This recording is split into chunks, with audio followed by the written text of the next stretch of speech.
Police has released faces of people that have been stealing money from our EcoCash. So zvangachitwa neteam iri vanga vachipretenda kunge ndivo Econet Zimbabwe vosenda malinks avo kune vanhu vanoshandisa Econet, and then palink ipapo unenge wakapromiswa kuti you are going to get free data promotion and then once waklika link iyoyo you are then told kuti usende OTP number inenge yapinda mufoni mako, and ukangosenda that OTP number then the security is breached, and then vanhu vaya vakuwana access to EcoCash yako, vakuwana access to your wallet, and then ubva watora mari yese inenge irimo. Ndosaka sometimes wanga uchiti ukasenderwa mari muEcoCash waingozongona kana kuti 150 transferred kune munhu usingatomboziye, wozotanga kunetsa neEcoCash kuti mari yangu chichi. I've seen a lot of posts people complaining kuti ko mari yangu yandawana ndareceive mari yakati but ndangozongona yatransferka, and EcoCash yange isinawo futi any other explanation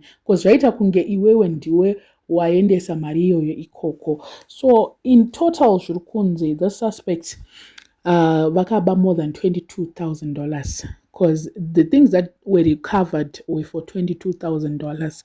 So vana vanga vatopfuma nenyaya yekuba iyoyo. So the CID confirmed the arrest and then they just recovered only $22,000.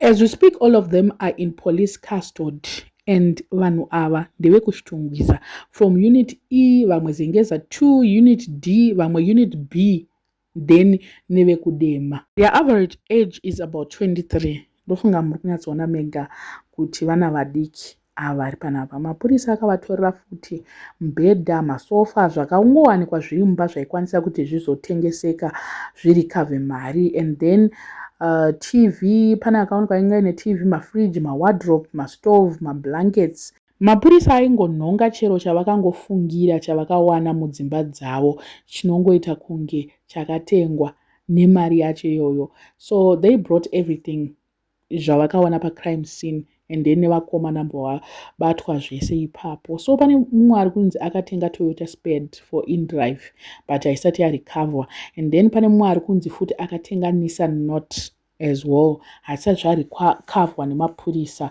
Vanga vakutotenga mota vapana vechidiki ava vakutofunga business. And then one was found with 15 bad lines, Samsung A25, Samsung S23 and A03. The other one had 16 bad lines. Aminotanga registered mastani, Samsung S22 Plus, Samsung A36 and a Samsung A15. And then muwacho angane S10 Ultra tablet plus $1,200 cash.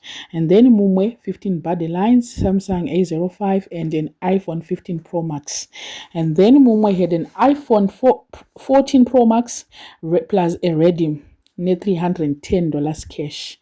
And then mumwe had 21 bad lines and an iPhone 16 Pro Max. And then we had 20 bad lines and then Samsung A03 plus a Samsung Note 20. Then we had an iPhone 17 Pro Max plus $300 cash that was recovered. And then the last one he had 6 bad lines, iPhone 13 Pro Max plus $150 cash. So everything was just recovered and vakabva vaenda unovharirwa. I didn't know kuti muno muZimbabwe we've got my Yahoo boys at a very young age. Ndatoshamisika kuti vana ava shuwa uita unge kuNigeria. Shuwa neintelligence dzese dzavainavo dzochuza kuba. At that age munhu otongoti hainini nekugona kwangu kufunga kudai, so I'm going to be a criminal. My question now is, maCID akanyatsoita here tsvakurudzo dzavo vakaona kuti vana ava vanga vachishanda vega, because age yachoka ameno zvazviri kungondiitira kungoti the eldest is 26. So let me just read my names avo. There is Mpo Ruzwidzo ameno sena mekupiri 22, Ishmael Mzane Nambo, Moses Shingirai Chawatama ma 24 aya. Then Asha Forrester Mbaiwa 26, Panashe Wesley Gonzo 22, Tinashe Gonzo 24. I am my brothers aya. Eddington Leroy Mazondo 21, Kelvin Takudzo Masinyandaita 23, Sean Goodmo Chikanga is 22, Billy Zawe 21 and Dylan Macheka 22. Mukunzoka makuro acho kuti akamire sei. ko iyo shena vana vacho havasi kumbonyatsoratidza kuti vanga vachiwana mari, vanga vachibira vanhu, ko kuzvigezesawo, kupfekawo zvinhu zvakanaka, kuitawo like kutongoitawo like a gentleman, and then vari kunyatsoratidza kuti vana vacho ndeve nhamo nhamo. They just ruined their life for nothing. Ndo zvandiri kutonyatsoona zvangu. Ende papa unotonzwa kusvika kuchitungwiza pamwe waitonzi bosi nhingi iya ine 22 because of flashing money.